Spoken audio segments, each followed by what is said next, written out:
A plateau is an area of flat upland usually bounded by steep slope on all sides.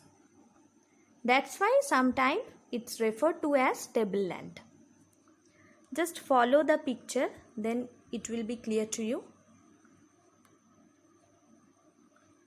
It's look like a table surrounded by steep slopes on all sides.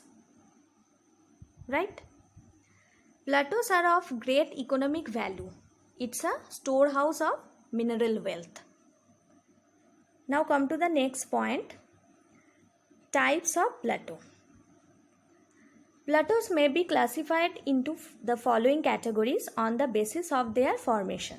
At first, tectonic plateau.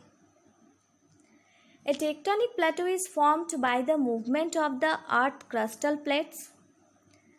Means it's formed by the upliftment of the earth crust due to the movement of the plate.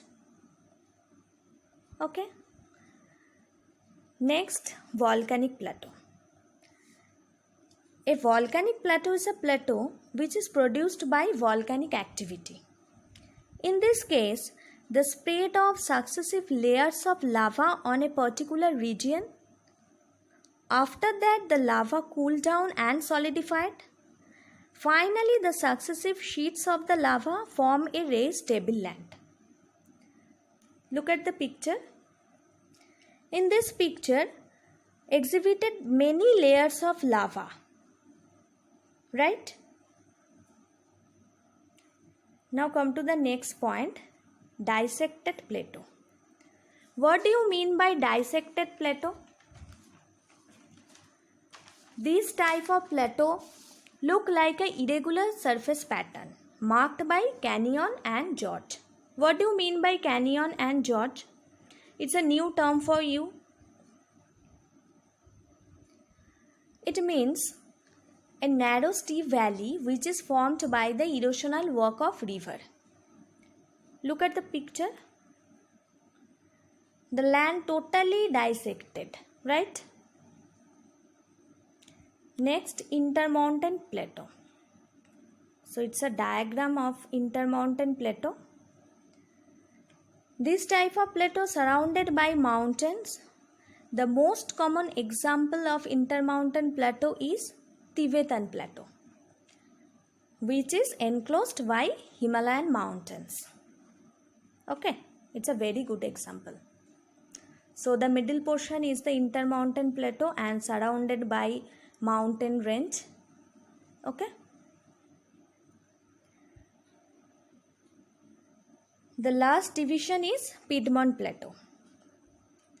So this is the diagram. This kind of plateau lies between a mountain, plain or an ocean. The middle portion is Piedmont plateau. Right? Plain.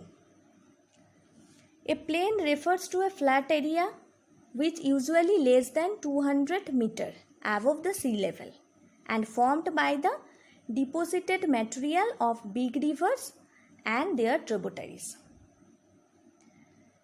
What is the characteristics of a plain? River plains are very fertile region and this area is suitable for any kind of construction like roads, railways, buildings, etc. For example, Ganga plain. It's a very fertile region. If a plain found along the edge of the continents adjacent to the seas, which are called coastal plain. Okay. For example, eastern coastal plain in India and western coastal plain in India. This is a plain region. Okay. In next class, we'll discuss about the types of plain. All of you go through the study material properly with diagram because without diagram, you never understand this. Thank you. Have a good day.